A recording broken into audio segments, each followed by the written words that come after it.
سید ولد آدم خیر الانام، اس پہ لاکھوں درود، اس پہ لاکھوں سلام۔ بسم اللہ الرحمن الرحیم، الحمد للہ رب العالمین، والعاقبۃ للمتقین، والصلاة والسلام علی سید الانبیاء والمرسلین وعلى آلہ وصحبہ اجمعین، اما بعد فاعوذ باللہ من الشیطان الرجیم، بسم اللہ الرحمن الرحیم، الحمد للہ رب العالمین، الرحمن الرحیم، مالک یوم الدین، صدق اللہ العظیم۔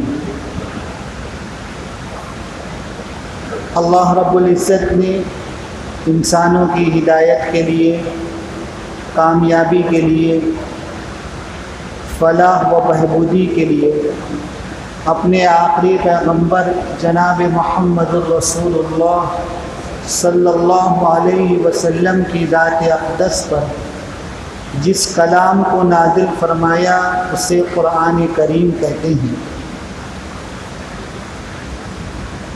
قرآن کریم کی ابتدا سورۃ الفاتحہ سے ہوتی ہے۔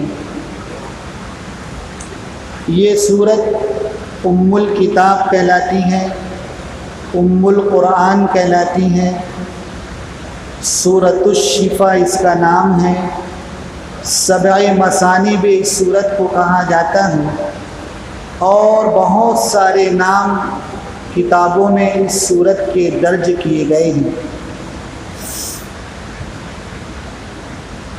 ایک مختصر سی بات ہے جس کو ہمیشہ یاد رکھنا چاہیے کہ قرآن کریم میں یوں تو 30 پارے ہیں، 114 صورتیں ہیں، مگر ان 30 پاروں اور 114 صورتوں کا پورا خلاصہ وہ صرف 6 چیزیں ہیں۔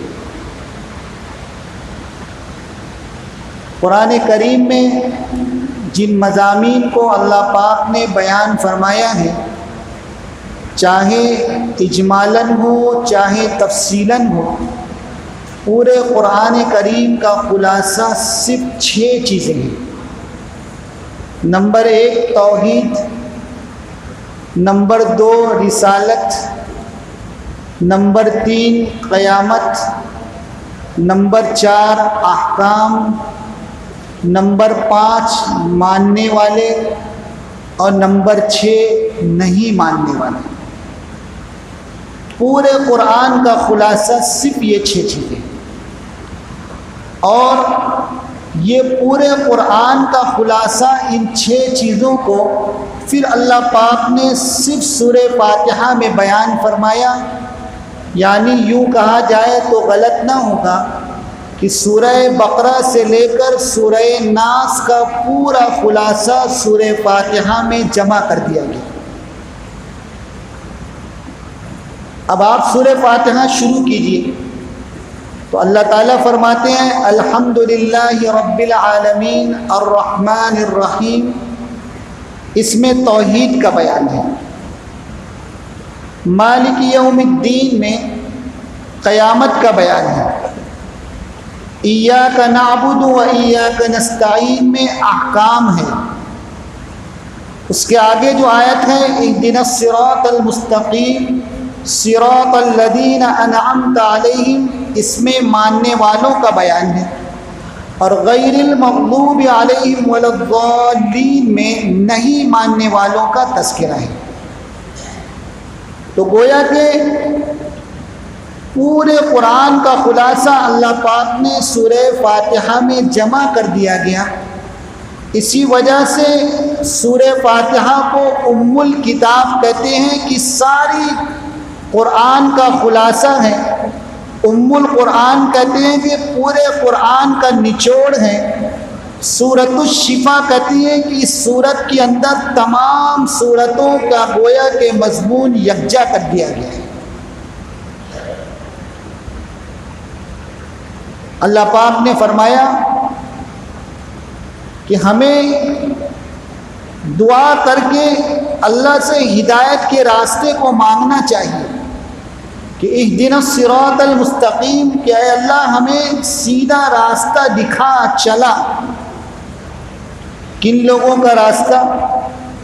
اس کا بھی بیان ہوا کہ صراط الذین انعمت علیہم، جس پر آپ کا انعام ہوا۔ وہ کون سی جماعتیں تھیں جن پر اللہ کا انعام ہوا؟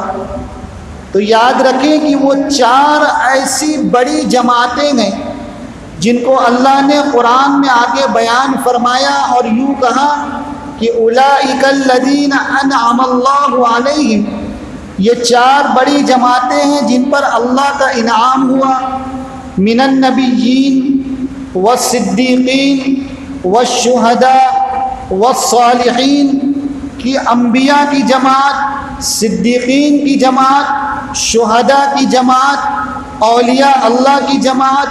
یہ 4 بڑی جماعتیں ہیں جن پر اللہ کا انعام ہوا، اور عام مومنین سے کہا گیا کہ ہر نماز میں اس سورت کو پڑھیں اور ان لوگوں کے راستے پر چلنے کی دعا مانگیں۔ پھر یوں بھی سکھایا گیا کہ نہیں ماننے والوں سے بھی اپنے آپ کو بچانا ہے، تو کہا غیر المغضوب علیہم ولا الضالین، 2 لفظ ارشاد فرمائے، ایک ہے مغضوب اور ایک ہے ضال۔ مغضوب کہتے ہیں ان لوگوں کو جو حسد، تکبر اور انا کی بنیاد پر نبی کی نبوت کا انکار کریں، اور ضال کہتے ہیں ان لوگوں کو جو اپنی لا علمی اور نادانی کی بنیاد پر اللہ کے نبی کی نبوت کا انکار کریں۔ تو غیر المغضوب سے مراد یہود ہیں کہ یہودیوں نے اللہ کے نبی کا تکبر اور حسد کی بنیاد پر انکار کیا، اور ولا الضالین میں ضال سے مراد نصارہ ہیں جنہوں نے اللہ کے نبی کا انکار اپنی نادانی اور کم علمی کی بنیاد پر کیا۔ تو قرآن نے فرمایا کہ ہمیں انعام یافتہ لوگوں کے راستے پر چلنے کی دعا بھی مانگنا ہے، اور جو لوگ غلط شاہراہ پر چل کر، راستوں پر چل کر گمراہ ہوئے، یعنی یہود و نصارہ کے طریقوں سے اپنے آپ کو بچانے کی کوشش بھی کرنا ہے اور اللہ سے مانگنا بھی ہے۔ تو یہ پورے قرآن کا نچوڑ سورہ فاتحہ میں۔ یوں تو بڑی تفاصیل ہیں، بعض مفسرین نے اس سورت کے لیے کئی جلدیں لکھ دی، اس سورت کے حوالے سے کئی کتابوں کو لکھ دیا اور سمجھانے کی کوشش کی کہ سورہ فاتحہ ایسی جامع صورتیں ہیں، ایسی جامع صورت ہے جس میں سارے قرآن کا خلاصہ جمع کر دیا گیا۔ اس کے بعد ایک نئی سورت، سورۃ البقرہ ہم نے پڑھا۔ بقرہ کے معنی آتے ہیں گائے کے۔ اس سورت کے اندر خاص طور پر ایک واقعہ کا بیان ہوا، اس لیے اس سورت کا نام بھی بقرہ رکھ دیا گیا۔ اس سورت کی ابتدا الف لام میم سے ہوئی۔ آپ کو میں نے پہلے بتایا تھا کہ الف لام میم اسے حروف مقطعات کہتے ہیں۔ مقطعات کے معنی آتے ہیں توڑ کر پڑھنا، کاٹ کر پڑھنا۔ الف لام میم یہ گویا کہ آپ توڑ کر پڑھیں، قطع کر کے پڑھیں۔ یہ وہ حروف مقطعات ہیں جو قرآن کریم میں اکثر سورتوں کے شروع میں آتے ہیں۔ لکھا ہے کہ اس کا معنی اللہ کے علاوہ کوئی نہیں جانتا ہے۔ اور کیوں ایسا؟ مفسرین نے لکھا ہے کہ اللہ تعالیٰ نے عربوں کو یہ بات سمجھانے کی کوشش کی کہ جن کو اپنی زبان پر ناز تھا، فخر تھا، جو اپنی عربی زبان پر اترایا کرتے تھے، اللہ پاک نے فرمایا کہ میں ایسا عربی میں کلام اتار رہا ہوں جس کی ابتدا الف لام میم سے میں نے کی ہے، اور تم ساری فصاحت و بلاغت کے باوجود اس کے معنی اور مطالب سے نا واقف ہو۔ اللہ تعالیٰ نے عربوں کے تکبر کو بھی توڑا، اور اس کے آگے ایمان والوں کی صفات کا بیان فرمایا کہ ایمان والے وہ ہیں جو غیب کی باتوں پر بلا چوں اور چرا ایمان لاتے ہیں، مان لیتے ہیں، نماز کو قائم کرتے ہیں اور اللہ پاک نے مال و دولت سے نوازا ہے تو اللہ کے راستے میں خرچ کرتے ہیں۔ پھر منافقین کا بھی تذکرہ ہوا کہ منافقین وہ ہیں جو دھوکہ دیتے ہیں، جو حسد کرتے ہیں، جن کا دل کینے سے، عداوت سے، دشمنی سے بھرا ہوا ہے، جو اللہ کے نبی کی خدمت میں آتے ہیں تو ظاہر کچھ ہوتا ہے، باطن کچھ ہوتا ہے۔ ایسے منافقین کا بھی تذکرہ اللہ پاک نے اس سورت کی ابتدا میں بیان فرمایا، اور خاص طور پر وہ واقعہ بھی بیان کیا جس میں گائے کا تذکرہ ہے۔ حضرت موسیٰ علیہ السلام کے زمانے میں کسی نے کسی کو قتل کر دیا۔ اب جس کے گھر کے لوگ تھے، مقتول کے جو گھر والے تھے، وہ اللہ کے نبی موسیٰ علیہ السلام کی خدمت میں آئے اور فرمایا کہ ہمیں قاتل کا پتہ لگانا ہے، آپ اللہ کے پیغمبر ہیں، اللہ پاک سے معلوم کریں کہ کس نے ہمارے گھر کے اس فرد کو قتل کیا ہے۔ اللہ تعالیٰ نے فرمایا کہ اس کا حل ہم یوں آپ کو بتاتے ہیں کہ آپ گائے ذبح کریں اور گائے ذبح کر کے گائے کے ایک گوشت کا ٹکڑا نکال کر اس مقتول کے بدن پر آپ مسل دیں تو وہ مقتول زندہ ہوگا اور اپنے قاتل کا پتہ بتائے گا۔ بہت تفصیلی واقعہ ہے، بس یہاں پر یہ عرض کرنا ہے کہ اللہ تعالیٰ نے کیوں ایسا کروایا کہ ایک گائے کو ذبح کرا کے مقتول کے بدن پر اس کو مسلنے کا حکم دیا، یہ کیوں تھا؟ مفسرین نے لکھا ہے کہ اللہ تعالیٰ اس وقت کے ان لوگوں کو یہ بتانا چاہتے تھے جو مرنے کے بعد زندہ ہونے کے قائل نہیں تھے، جن کا عقیدہ یہ تھا کہ ایک مرتبہ مر جانے کے بعد اللہ پاک دوبارہ زندہ نہیں کریں گے۔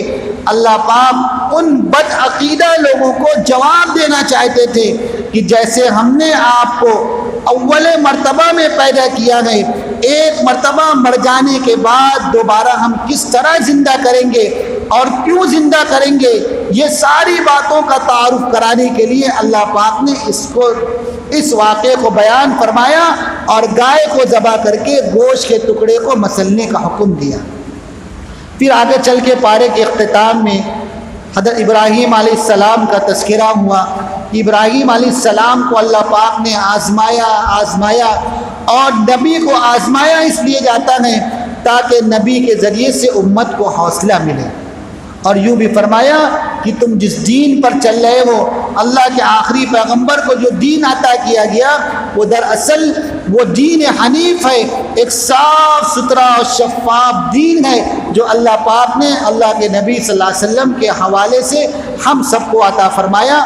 بہت تفصیلی باتیں ہیں، ہم یہ چاہتے ہیں کہ تھوڑا تھوڑا آپ کے سامنے قرآن کریم کے اس مضمون کا تذکرہ کریں جو روزانہ پڑھا جاتا ہے۔ اللہ پاک عمل کی توفیق عطا فرمائے۔ وآخر دعوانا الحمدللہ۔